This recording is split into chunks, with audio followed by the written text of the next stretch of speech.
यह कहानी एक छोटे से गांव सुंदरवन की है जो एक सुरम्य घाटी में स्थित था।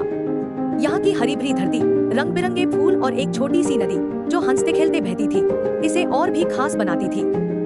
गांव वाले अपनी खेती बाड़ी और मजबूत सामुदायिक रिश्तों के साथ प्रकृति से जुड़ी हुई एक शांतिपूर्ण जिंदगी जीते थे। इस कहानी की नायिका एक छोटी सी लड़की मीरा है जो अपने गाँव और वहाँ के अद्भुत लम्हों से गहरी नफरत करती थी। मीरा की आंखों में चमक और दिल में जिज्ञासा थी।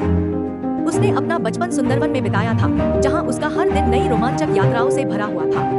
वह खेतों में घूमती, पके आम तोड़ती, अपने दोस्तों के साथ खेलती और अपनी दादी की कहानियां पुराने बरगद के पेड़ के नीचे बैठकर सुनती। हर दिन एक नई खोज होती, चाहे वो तितलियां पकड़ना हो या नदी में हाथों से मछलियां पकड़ने की कोशिश करना। एक साल एक भयंकर सूखा सुंदरवन में आ गया। नदी सूख गई, खेत बंजर हो गए और वह सुंदर गाँव धीरे धीरे अपनी खुशियाँ खोने लगा।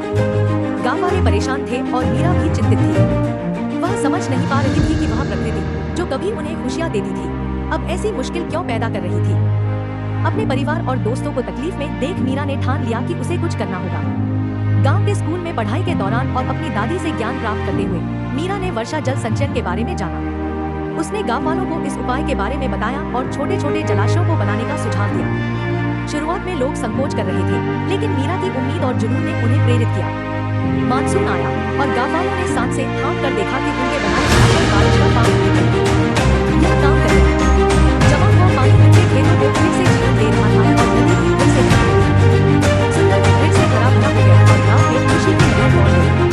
मीरा का यह कदम न केवल गाँव को बचाना बल्कि उसके गाँववासियों में एक नई उम्मीद और सामूहिकता की भावना जगाई। उसकी मेहनत और त्याग ने एक ऐसा विरासत छोड़ा जो आने वाली पीढ़ी के लिए समृद्धि का कारण है।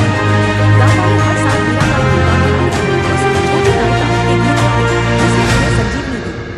कई सालों बाद मीरा, जो अब एक प्रसिद्ध पर्यावरणविद बन चुकी थी, अक्सर सुंदरवन के बारे में सोचा करती, अपनी बचपन की यादों से प्रेरणा लेती। उसका गांव, उसके सिखाए हुए पाठ और